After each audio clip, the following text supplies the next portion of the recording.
What was the dumbest thing you've done with your friends? When I was 12, my older brother left me and my friends alone at home after school to buy us snacks from a gas station, which of course meant that we were free to do stupid things without someone watching over us. So while he was away, I brought my friends into my brother's bedroom to show off a few of his cool stuff. I showed them the dartboard and played a few rounds on the mini ping pong table. While we were chilling on the floor, reading a few of my brother's comic books, one of my friends spotted my brother's new drum set that was hidden under a large cover. At first I asked them not to touch it and explained how out of everything in the entire house, it was the one thing no one else was allowed to touch except for my brother. Every time in the past that I asked to play on his drums, he rejected it, saying that it was expensive and not a toy. My friends grinned at each other and pulled the covers off. They picked up the drumsticks, sat on the stool, and started banging on the drums without an ounce of rhythm. They told me to join them, and I said no, but I quickly got convinced when one of my friends suggested that I only play on it for a couple of seconds, and later put the covers back on so that my brother could never find out. So I took a seat on the stool and tried to do a drum roll, just like how I watched my brother do it before. My friends cheered, calling me cool and talented, which encouraged me to try out other patterns on the drums. Then, one of my friends pulled up a video from their phone and suggested that I try to do tricks with the drumstick too,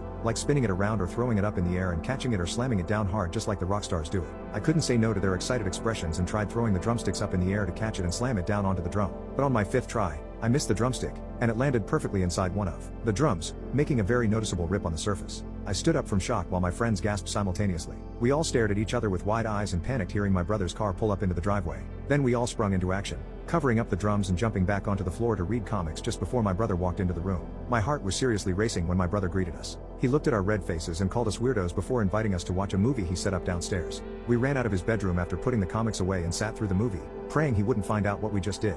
Luckily, my brother was too busy studying for exams that night, so he didn't have time to practice drums. At school the next day, my friends and I were still shaken up and worried. One of them brought up how he had a friend in band who could hook us up with a place that does repairs, but that would mean that my brother would find out we touched his drums without his permission. My other friend suggested that we could just take one of the school's drums from the band room since they have the money to pay for missing instruments anyway. After a bit of discussion in the boys' bathroom, we decided to steal one of the drums and bring it home. But when we arrived at my house and put it beside the broken drum, it looked too small and the sound wasn't the same as I remembered it. We looked at each other and frowned. Mission failed. We sat on the floor and waited for my brother to come home from soccer practice to tell him the truth. We talked about the things he would do to us, like make us clean his room for a year or two or turn us into personal butlers. After a couple of minutes, my brother showed up and saw our depressed state. Once he heard the full story and saw the damage, my brother burst out into laughter. I asked him if he was angry, and he said, "Oh, I'm definitely angry, but stealing drums from school is hilarious and wild. You guys are in deep trouble though." My brother drove us back to school to return the drums, and we apologized deeply to the band director, who also ended up laughing at our situation. We of course got detention for the rest of the year,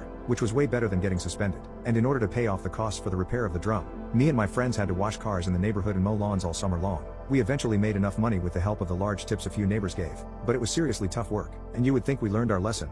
But once my friends and I hit high school, we ended up doing more dumb things together.